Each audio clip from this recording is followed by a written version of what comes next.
If you were to go back and talk to yourself, 6 to 12 months ago, what advice would you give yourself?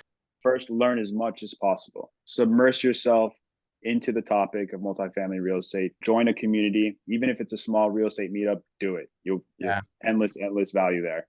And the last thing I'll say is you'll never ever be 100% ready to start. I think it's important. You got to build your base of knowledge, and then just dive in and learn as you go.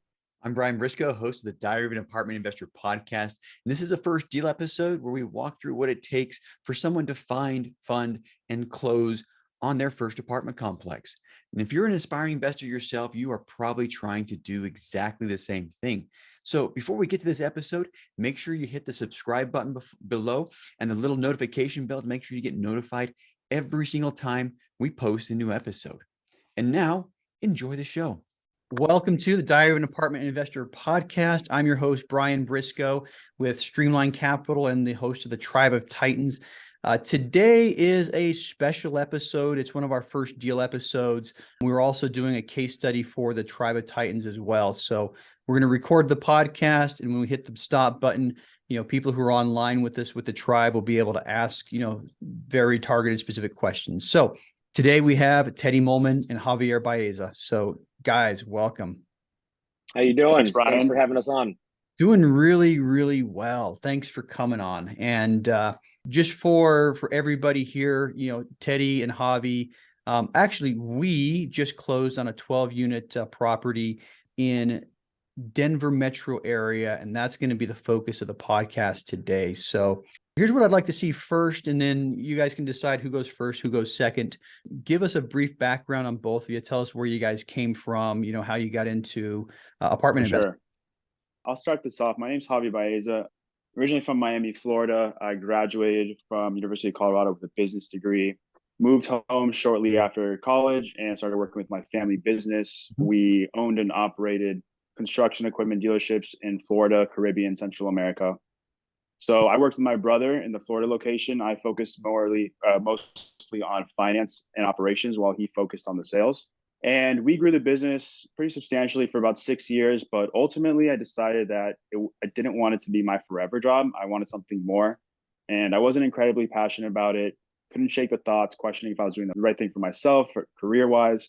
So early 2021, I took an exit, took some time away from work. And in that time away for work, I discovered real estate. I'd always had an interest in real estate, never considered it as a career path until I had this time off. And once I dove into it, I realized that my skills and personality were much more suited towards commercial and multifamily. I love numbers. I have a knack for strategy, analyzing deals. So multifamily real estate really captured my interest, and I jumped right into it. Absolutely. Yeah. And your numbers are spot on, by the way. Very, very much appreciate how quick you were on everything, and how solid the underwriting and all the numbers were. So, all right, cool. Hey, thanks for sharing that, Teddy. Your turn, man. Yeah. So again, Teddy Mohlman here. Super excited to be on this podcast. So a little bit more background on myself. I've been kind of a lot of different industries. Went to college out in California for a bit, hated the wetsuits, hated cold water. So I flew out to Hawaii for a while, and I was there, loved the community. I was in luxury retail there for a while, so more kind of in-person face sales. After luxury retail, I opened up a couple stores out there. I went back to California, back to Miami, where I'm originally from and know Javi from as well. We've actually known each other for quite some time. Started a couple businesses down there, more in food and beverage. So catering business, private chef business as well.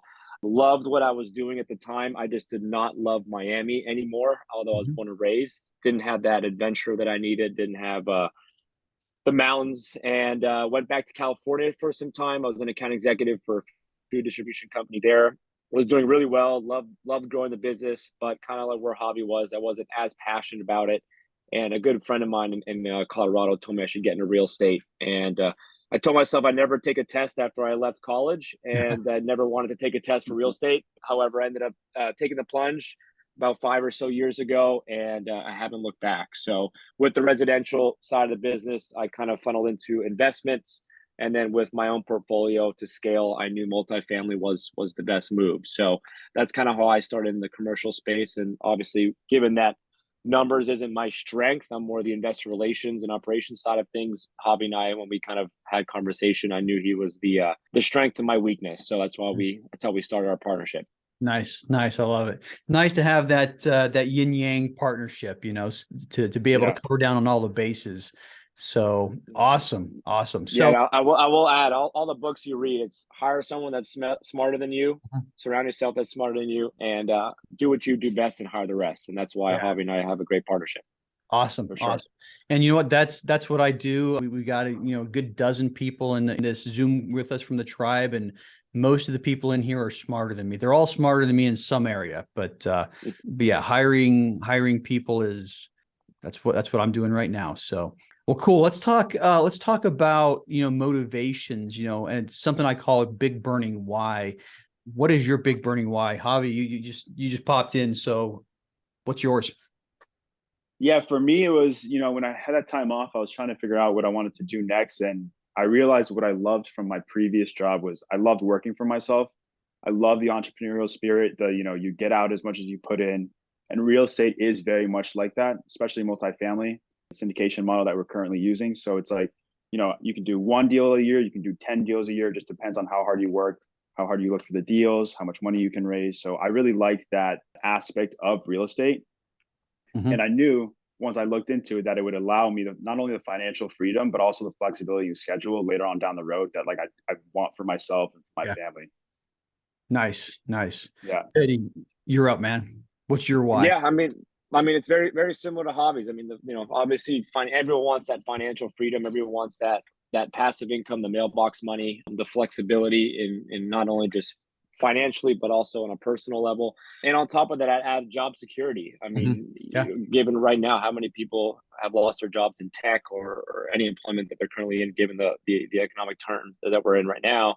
However, I have control of my finances, right? I have control of my income, given that it's my company, and just to kind of piggyback on what Javi was saying too, just the flexibility is my why. The financial freedom is my why, not only for myself personally. I mean, can't see where I am right now. I'm currently in Baja, California.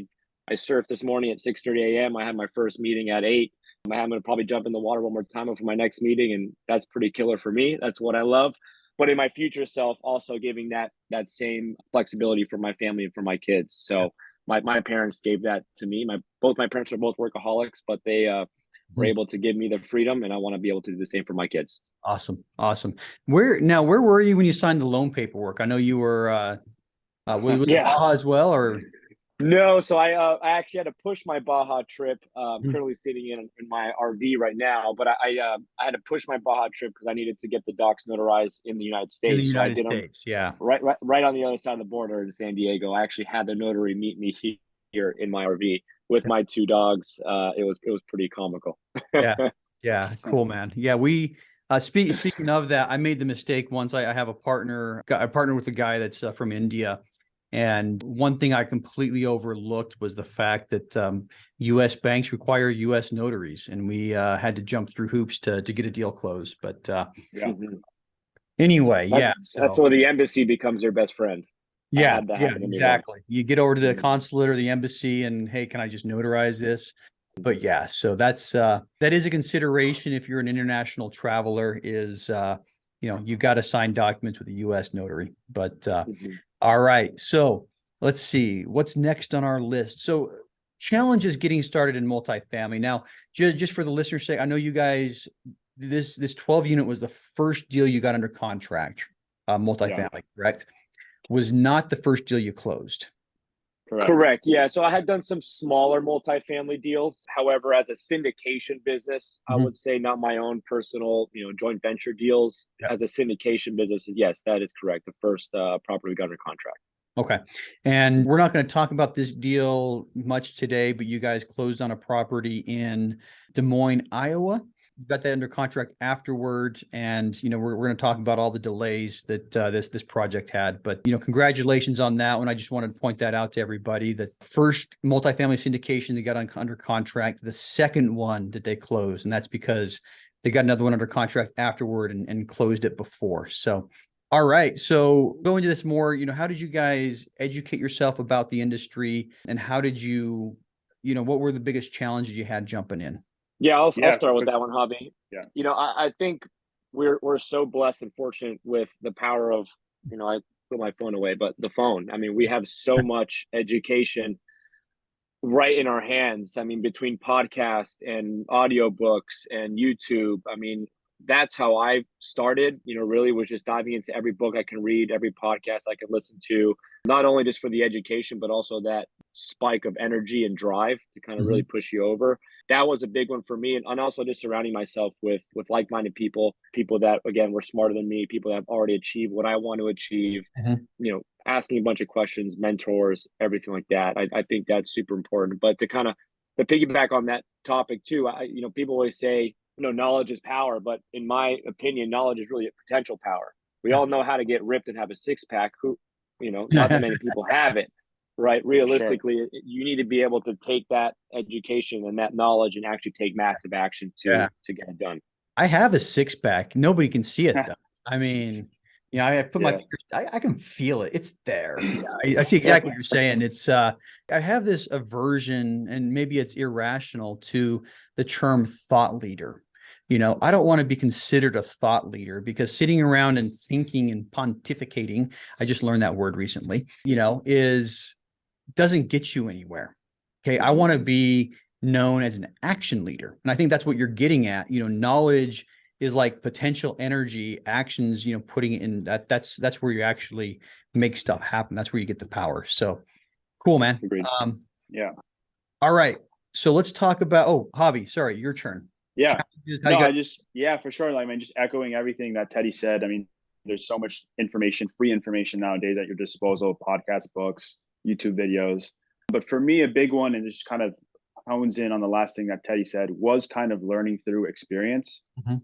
Teddy and I connected. We went to lunch one day, talked about multifamily, went back to his office. He showed me the deal analyzer, and the rest is history. Like, I learned the deal analyzer, Mhm. started underwriting my own deals. And through that process, through those first 30, 40, 50 deals that I underwrote, I learned so much about multifamily, Yeah. speaking with the brokers on the phone, getting to know what utilities bills should look like, what repair and maintenance bills should look like, everything like that. Like, I would really, really highlight that was a huge part of my education, just underwriting my own deals and jumping into the fire and seeing what Mhm. it actually is that I'm going to do when analyzing the deals. Yeah. Yeah. I think that's something that vitally important is learning by doing, and you talk about, getting through first 30, 40, 50 deals. That's part of the education process is there comes a point, and I remember one day having the realization that, listening to another podcast or reading another book isn't going to help me. I've listened to dozens, hundreds, millions. I don't know how many podcasts I listened to, but many of them. But I got to the point to where I realized that if I wanted to learn more, I needed to start taking action and doing, and I'm glad you highlighted that. It's by the doing that I've learned the most. And I just rephrasing exactly what you said, Javi. So Yeah.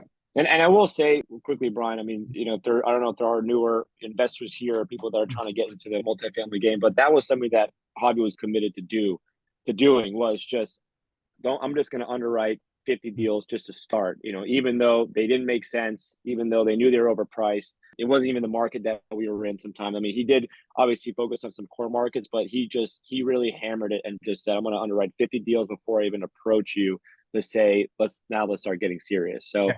he was really able Yeah. to understand what those numbers look like. Yeah, I have my acquisitions director that started working for me about a month and a half ago, and that's what we're focused on right now is reps and sets. Reps and sets, reps and sets. So yeah, you gotta understand what goes where, how things all play out. But Yep, for sure. Cool. All right, so let's get into deal specific stuff. All right, we talked about how you guys came together as partners already, but let's talk about how you found the deal, what you liked about it, and basically the process through getting it under contract, and then we'll stop there. Yeah, I'll take the first couple and then I'll have Hobby do more of the nitty-gritty details. But it's always comical. It's a numbers game, right? Mhm. You underwrite 100 deals to maybe make 5 pencil out, to maybe submit 5 LOIs, to maybe get 1 under contract, right? But in addition to that, we were underwriting a ton of deals at the time, submitting offers, and I actually just bumped into one of my commercial brokers in my office, because again, I am in residential as well, in my Keller Williams office, and she's one of the top brokers in the area on the commercial side. And she just literally just came up, "Hey, how's everything going?" Talked to her for a little bit, just told her we're still, looking for a deal. She had one. She was literally, I just got a termination letter from this Clinton deal because the buyer didn't qualify with Freddie due to experience. And I literally just said, send me the numbers and give me 30 minutes, and funneled it over to Javi, and he worked his magic. And I'll let you, Javi, speak to why the numbers made sense. Yeah, for sure. It was so it's a 12-unit deal. All the units had been recently renovated in 2021, so about 18 months prior. And the reason why this deal worked so well is because it was an out-of-state seller, very inattentive to the property. They didn't want to put much CapEx into it. And the property management was pretty unprofessional. So they were just kind of churning and burning these units, wanting to get them rented out. And the 12 units were actually rented out on average $300 to $350 below market. So there's a huge opportunity there to raise rents, like those rent premiums, kind of make these deals for us in the syndication model. So I took a look at that. That was a big green light for us. And then the other huge green light was just the assumable debt. Yeah. They had a 3.44%. At the time, it was 3.44% with another 7 months of interest only payments. And that was locked in for another 67 months. So, it was great debt to be locked into, couldn't pass it up. And yeah, obviously when you can always, depending on how good of an operator you are, you can always improve the expenses and the operation of the property. And I had confidence that Teddy and I could do that. And looking at some of the expenses, there was definitely some numbers that we could reduce. So, that trifecta of those three things just made this a complete green light deal for us. Yeah, and the leverage wasn't bad either. I mean, we had the 2.4% or 3.4% interest rate, but we were still pretty close. And we were like high 60s on leverage as well. So, it was like best of both worlds. Usually when you do low assumptions, you're walking in with much lower leverage, but I think we were close to 68. I don't know if you guys remember the exact number. Yeah, it was plus or minus 35% down. Yeah. So 65, 68% on that one. So yeah, I think a lot of good things there. And I will say, sorry, Brian, is that, specifically, and it's very market specific, but specifically in Denver, to get an asset in Denver that's cash flowing on year one is very rare, right? You typically don't see any distributions until the first, maybe second or third year in that market. So for us to have that plus or minus 4 or 5% cash on cash return on year one for us was a big one, especially in this weird kind of time where our rent's going to be going up. Are they going to stay even? Are they going to go down? It's nice to not have to just assume that they're going to go up. And in the case that they don't, we're still cash flowing. Yeah. Now back to your point about the property manager, how they were running the property, how they were inattentive. Some property managers, not all of them, like to put the easy button, right? And what I mean by the easy button, if you're renting a place out under market rents, the property manager has to do no work, right? It's like they don't have to market. They just list it. And it's like, okay, if market rent's 1,000 and they're listing it at 800, they do no work, because they're going to have plenty of applications. So, that ends up being an opportunity on one side for a potential buyer. But the other thing is, it should be a lesson to people as an operator that you just don't let your property managers, have a free run. You need to have your eyes on. You can't be that inattentive owner that just hands the reins over to the property management company.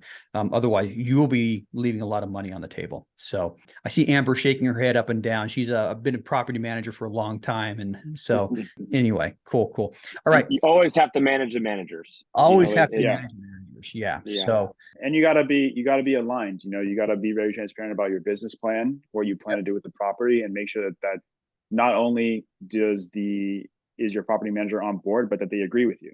They think your numbers are realistic and everything you're trying to do is realistic and not unrealistic. You don't want a yes man property manager. You don't want to work with people like that. So. And on the flip side, if you as the owner are too aggressive on the rents, now you're making the property manager work double time, for not a big increase. So the alignment has to be there, and the compensation has to be there. If you're trying to be on the top of the market in rents, the property manager now is going to have to do a lot more marketing, a lot more advertising, and take a lot more people before they actually fill the units. So anyway, there is a fine balance to play there between, pushing the rents, making sure the property managers are, happy, aligned, and adequately compensated too. So anyway, I'll get off my soapbox now and put it back to you guys. So you get the deal under contract.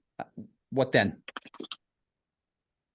I'll take that. So given that it was more the Freddie assumption process, it wasn't as black and white, I would say, than a traditional lender that you jump through those hoops. The Freddie application is pretty rigorous. It's non-refundable deposit. We end up putting in about $5,000 non-refundable, another 13,000 on top of that we realistically would not get back after some time. In addition to that, there are some specific requirements from Freddie for the loan assumption. Obviously we do know the net worth and liquidity is pretty common for multifamily or commercial loans. However, Freddie does also make you check a box for experience. And the experience was, I believe you had to own over 3 different multifamily apartments over the last 2 or 3 years. So even if I owned 1,000 units this year, I wouldn't technically qualify. So, and that's kind of, one of the main reasons why the previous buyer didn't work out. And that's actually one of the main reasons why we were able to connect with Brian and his partner, Kyle, at the time, just to get it over the finish line. Yep. And you guys connected with Kyle first in just a multifamily forum, and he introduced us. And man, it took a long time to get that loan assumption. We'll talk about that in a minute, but we eventually did. So very, very happy. Kyle's in the cheap seats here. He just posted ready for the next deal. And so am I. So I think that's the only words I've ever heard him say. So ever since we closed, prior to closing, it's like, let's get this closed, guys. Let's get this closed. And ready for the next deal. Let's go. So I will say, but I do appreciate your guys' patience, because I know it wasn't what you thought you signed up for, but at no fault of our team. I think it was a little bit of a mess on their end, but we got it done. Well, since we're talking about the loan assumption process, let's just talk about it now, and we'll circle back on the other things we want to hit. So tell us about the process and, why you think it took so long. Yeah. So, the process is, you need a servicer. It kind of acts like a middleman in between Freddie and yourselves, the people applying for the loan assumption. So our servicer was Sabal. You have to give them a pretty substantial deposit up front. For us, it was $13,000. And they take that money and, use it how they see fit. They hire their own inspection people and things of that nature. So during the process, they're kind of getting this loan assumption package ready for you. So you're giving them information, and they're super, super rigorous, to Teddy's point. They even made us come back. They asked for our property manager to give them a little bit of description of their experience and what kind of properties they manage. After we submitted that, they came back and they said, hey, this isn't sufficient. We want you to rewrite this. So that to me was the first flag of like, wow, this is going to be pretty tough. But once we had everything submitted to Sabal, it took a long time. It took probably from the moment we gave them the deposit to the moment they actually sent the application. It was probably 2 or 3 months. They came coming back to Teddy and I, more so Teddy ran point on that particular thing. And it was just super rigorous, super detail oriented. And then from after we submitted the loan application, I think it took anywhere between 6 to 8 weeks for them to finally come back to us and say, you're approved. And one thing I'll sneak in there, I don't want to get too ahead of this process, but one thing I'll sneak in there is that when they did come back, they modified the original loan terms and added the addendum that we needed about $100,000 extra in reserves on top of what they were requesting. So that was a big challenge 5 days before closing that we had to figure out, but we got it done. So super, super thankful for the whole team and thankful for getting this across the finish line. And one thing I'll point out to more, listeners is they talked about a lot of different deposits they had to pay. And I think a lot of people, on their first acquisition, they don't realize how much money they have to put out of pocket before they actually close.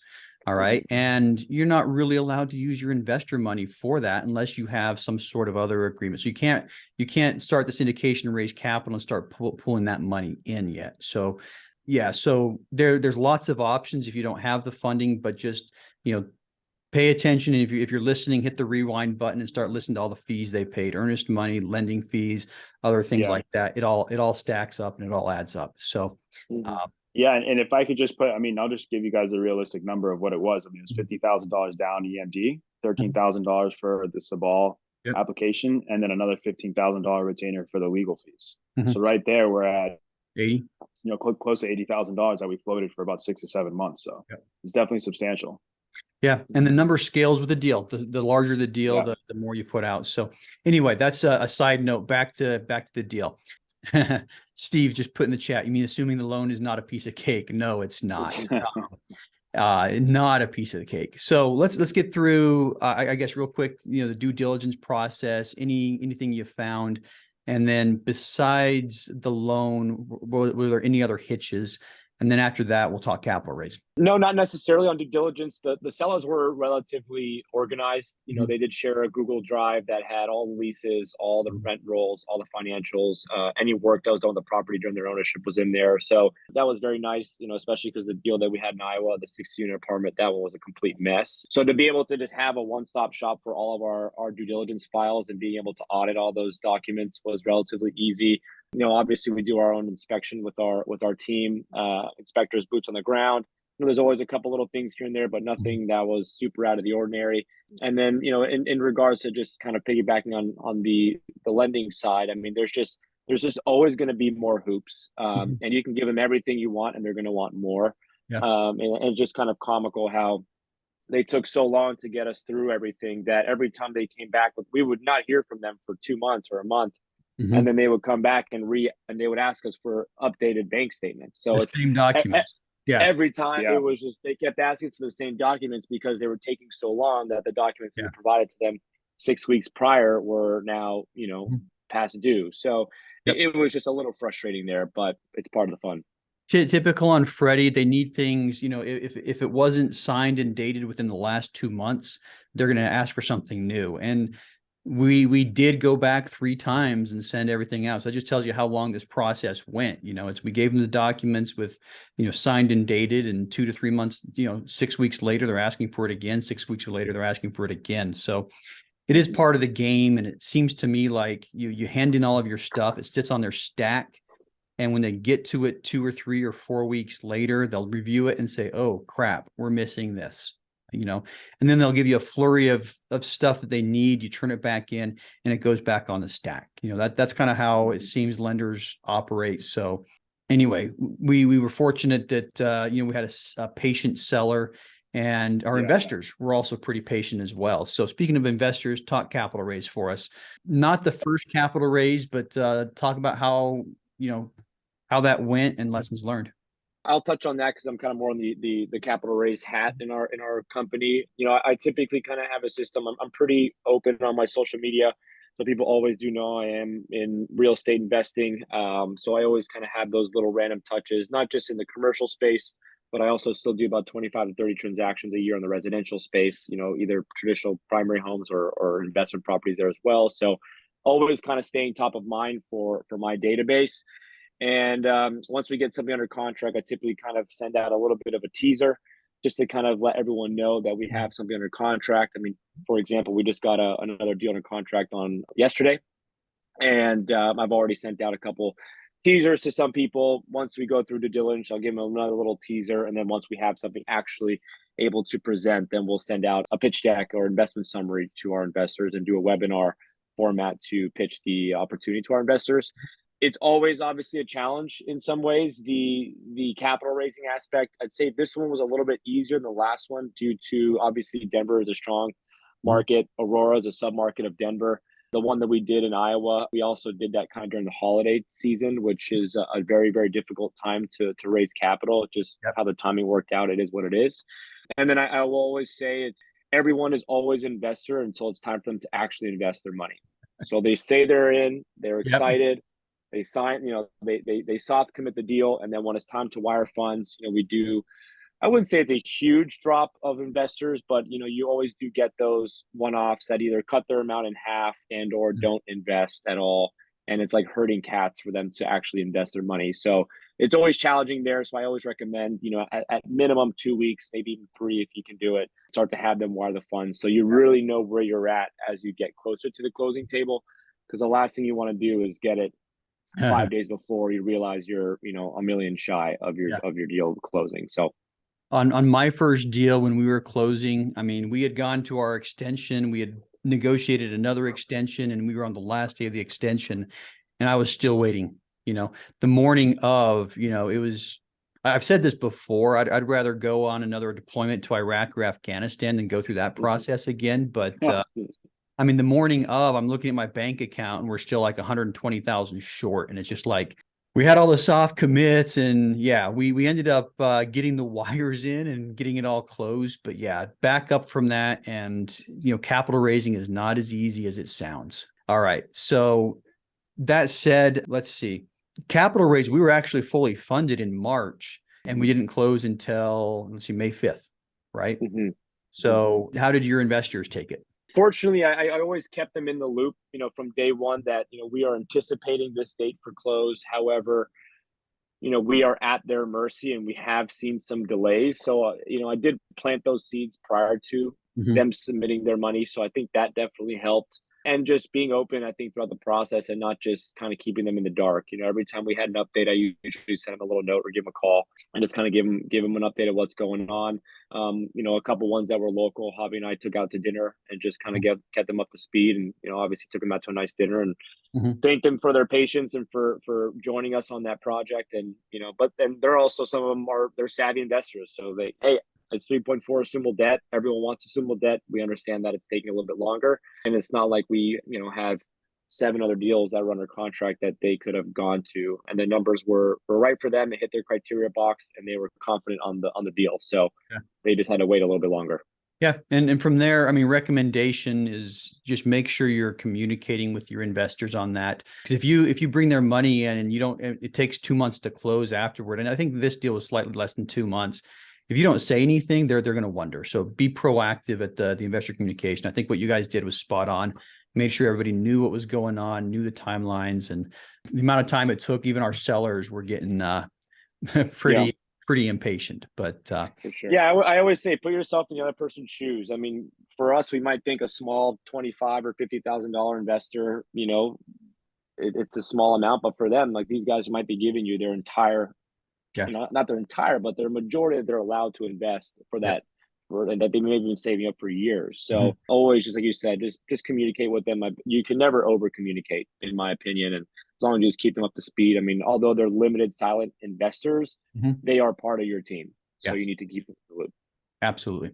All right. So closed last week. Today is, let's see, May 11th. This will probably hit the podcast. I think this will release next week sometime, but we closed on May 5th, which was 6 days ago. So what did you guys do first couple of days and what did that transition look like? You mean like for the takeover process? Yep, exactly.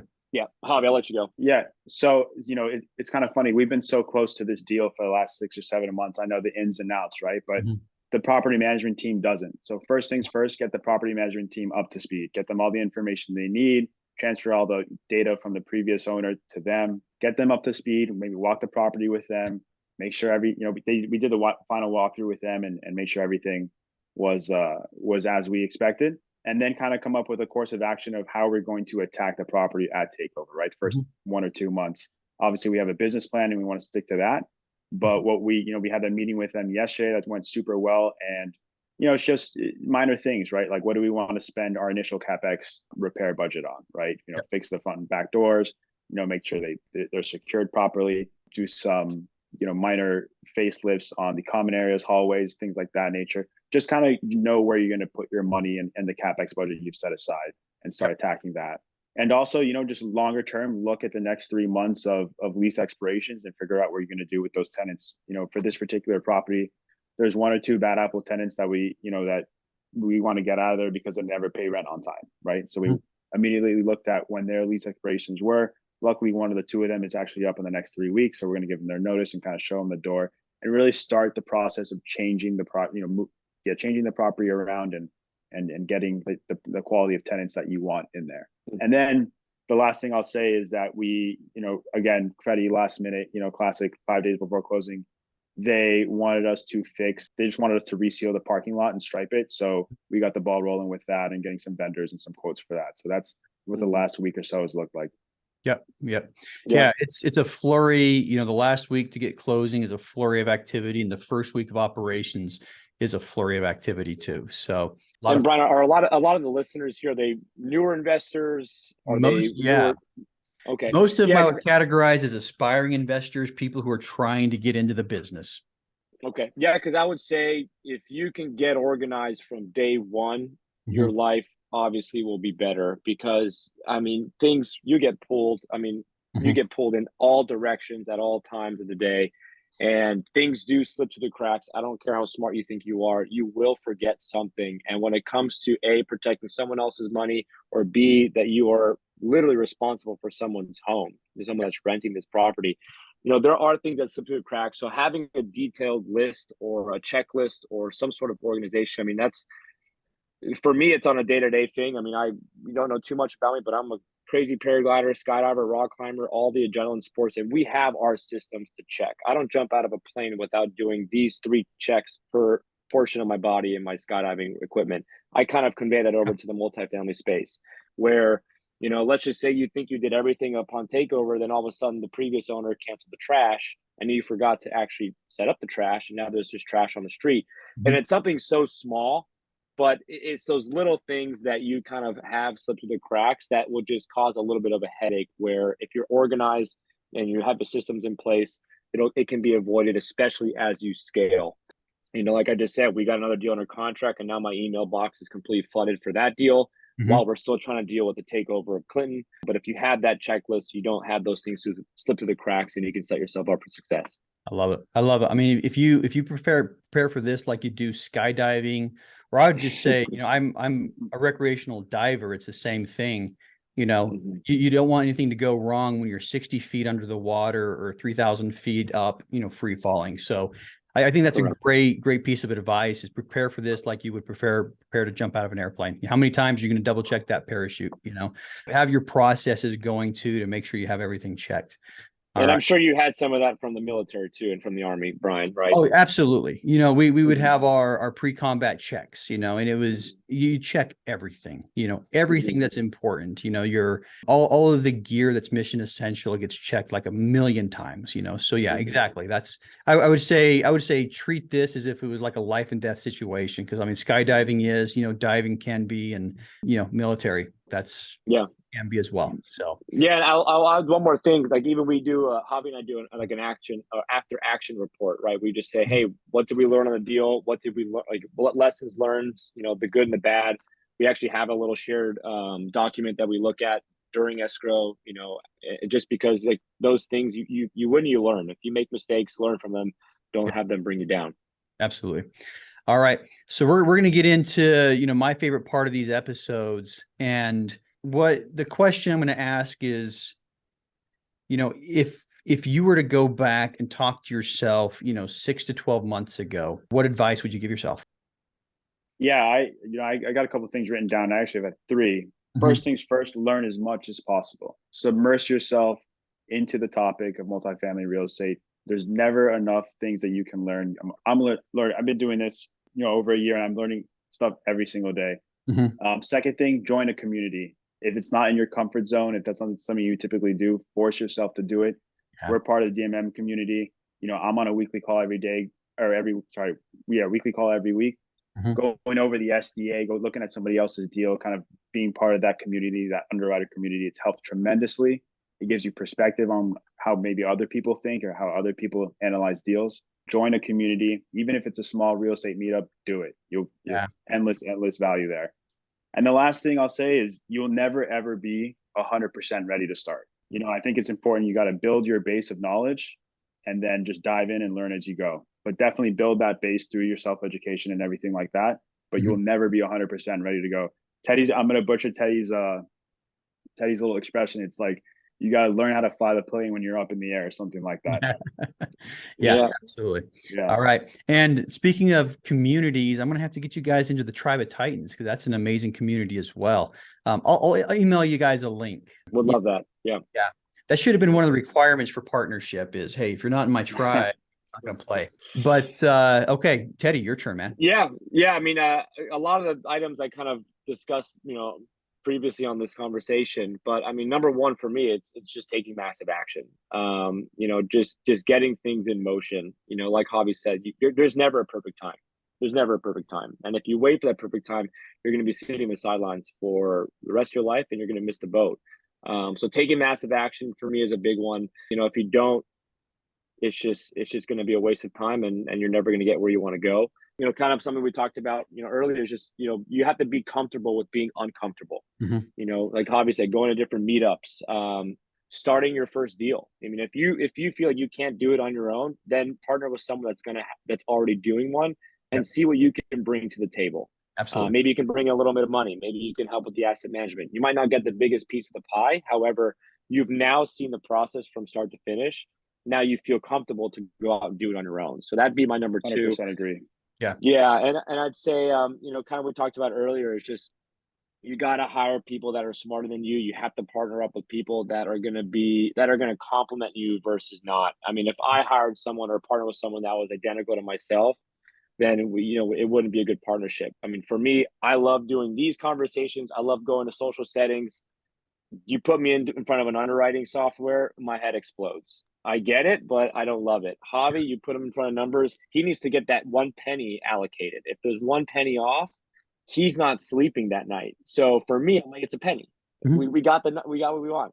So it was a great, it's a great partnership there. And like when we do our webinars, Javi hates the webinars. He's probably sweating right now. He hates being in front of people, but he probably took a little Valium before. He's probably feeling good. I can do these all day. I can go to a bar and meet 20 people and walk out with 20 numbers, and it's just who I am. So I think not only hire people that are smarter than you, but making sure that they complement your weaknesses. Yeah. Javi, this is my secret right here. Okay. Monster energy drinks. I am an introvert. I'm an introvert and I'm a numbers guy. Okay. Before I walk into the crowded room where there's lots of people, that's what I drink. Yeah. It helps me, but it probably calms down my ADHD a little bit too, but all right. So, hey, thanks for coming on, guys. One last question. How can listeners learn more about you guys? Yeah, our website is highergroundig.com. So Higher Ground Investment Group, but it's highergroundig, like Instagram.com. And then my social media is as Teddy Mo, M as in Mary O .realtor. So teddymo.realtor. And that's my personal lifestyle, also my residential and commercial business. And I like to kind of show who I am because, I mean, like I said, right now I'm in Baja. I love to show people what I have going on. However, I'm also, always boots on the ground and ready to get a next deal to the closing table. So I like to show that to some people. All right. Javi, anything to add?